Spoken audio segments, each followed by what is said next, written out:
एक लंबे समय पहले अवंतीपुरम नामक एक गांव था।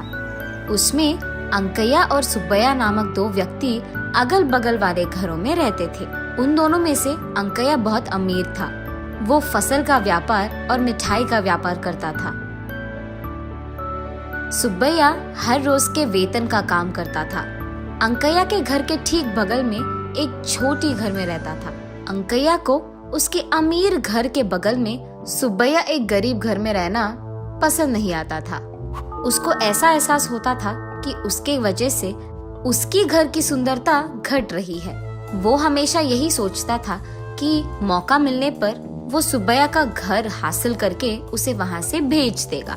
अंकैया सुब्बैया पे गुस्सा के कारण हमेशा उससे कोई न कोई विषय पर जबान लड़ाता था, लेकिन सुब्बैया हमेशा अंकैया की इज्जत करता था। एक दिन अंकैया उसके मिठाई के दुकान में उसका व्यापार करते रहता है। वहीं से गुजर रहा सुब्बैया अंकैया को उसके दुकान में देखकर उसके पास जाता है। अंकैया साहब, कैसे हो आप? ये देख अंकैया एक अजीब सा चेहरा बनाकर सुब्बैया को देख ठीक है चल रहा है ऐसे कहकर वापस उसके काम पे लग जाता है। अरे वाह, आज तो सारी मिठाइयाँ एकदम अच्छी सुगंध आ रही है। कोई नई मिठाइयाँ बना रहे हो क्या साहब? ऐसे पूछता है सुब्बैया। और सुब्बैया को हमेशा तंग करने के बारे में सोचने वाला अंकैया ऐसे कहता है, ठीक है, पैसे देकर निकलो यहाँ से। पैसे? पैसे क्यों साहब? क्या क्यों? अब तक मेरे दुकान में बैठकर सारे मिठाइयों का सुगंध सूंघ लिया तुमने, उसके पैसे। हाँ क्या? सूंघने के पैसे भी देने पड़ेंगे?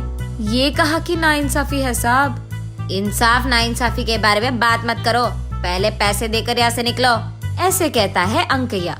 और क्योंकि सुब्बैया उसके बातों के व्यतिरेक नहीं बात कर पाया, वो चुपचाप पैसे देकर वहाँ से चले जाता है। और दूसरी तरफ अंकैया अपनी चालाकी पे खुश होकर ऐसे सोचता है, आज तो इसको बड़ा अच्छा बकरा बनाया मैंने। ऐसे अपने आप में खुश होते रहता है।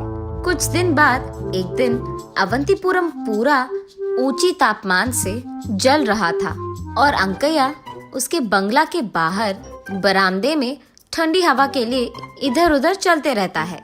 उसी समय वो देखता है कि उसके घर की सीमा के एक पेड़ के छांव के नीचे सुब्बैया बिस्तर लगाकर आराम से विश्राम करते रहता है। उसके पेड़ के नीचे सुब्बैया को आराम से सोते हुए देख अंकैया को बिल्कुल पसंद नहीं आता है। क्रोध में वो सुब्बैया के पास जाकर ऐसे कहता है, अरे सुब्बैया। उसकी आवाज सुनकर सुब्बैया अचानक उठ जाता है। उसे देख उसको नमस्कार करता है। साहब, क्या हुआ साहब? निकालो पैसे, निकालो। मुझे पूछे बिना मेरे ही पेड़ के नीचे तुम विश्राम कर रहे हो? तुम्हारी इतनी हिम्मत? दो पैसे, जल्दी दो मुझे। क्या? पेड़ के नीचे सोने के लिए भी पैसे देने पड़ेंगे अब? ये कहा कि नाइंसाफी है साहब। मेरे पेड़ के नीचे सोकर मेरे पेड़ की हवा लेकर मेरे खिलाफ बात कर रहे हो? पहले तुम पैसे निकालो, बात मत करो, पैसे निकालो। और क्योंकि सुब्बैया उनके व्यतिरेक बात नहीं कर पाया, उन्हें कुछ कह नहीं पाया, वो चुपचाप उसके पास बचे कुछ पैसे देकर इसे तो मैं भगा कर ही रखूंगा, ये फैसला करके अंकैया वहाँ से चले जाता है। एक दिन अंकैया अपने फसल की दुकान में काम करते रहता है। वहाँ एक कौवा आकर उसके फसल को खाने लगती है। उस कौवे को देख अंकैया उसे वहाँ से भगा देता है। वो कौवा वहाँ से उड़ते उड़ते दुकान के बगल में मौजूद पेड़ पे उसके घोंसले के अंदर चले जाता है। इतने में सुब्बैया अपने पैसों के लिए अंकैया के दुकान को जाता है। ठीक तभी कौवा उसके घोंसले के बाहर आकर सुब्बैया के ऊपर से उड़ता है। उतने में कौवे के पैर पे मौजूद सोने का हार सुब्बैया पे गिरता है। ये देखते ही अंकैया तुरंत सुब्बैया के पास जाकर, वो मेरा सोने का हार है, दे दो मुझे।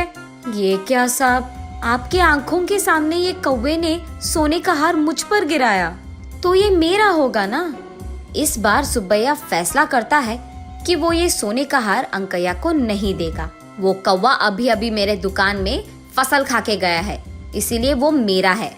ऐसे वो दोनों लड़ने लग जाते हैं।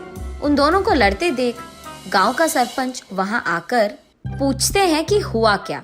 जब सरपंच को बात पता चलता है, उनको अंकैया का लालच समझ आता है। इंसाफ तो यही है कि ये हार सुब्बैया को मिलना चाहिए। ऐसे कैसे होगा? उस कौवे ने मेरे दुकान का फसल खाया है, उसे मेरा एहसान चुकाना होगा और इसीलिए वो सोने का हार भी मेरा है। अच्छा, वो फसल किसका है? वो मेरा है साहब। कल ही मैंने वो सब अंकैया को बेच दिया है। उन्होंने तो अब तक उसके पैसे भी नहीं दिए। और क्या, क्योंकि उस कौवे ने सुब्बैया के दिए हुए फसल खाए हैं, वो हार भी सुब्बैया को ही मिलेगा।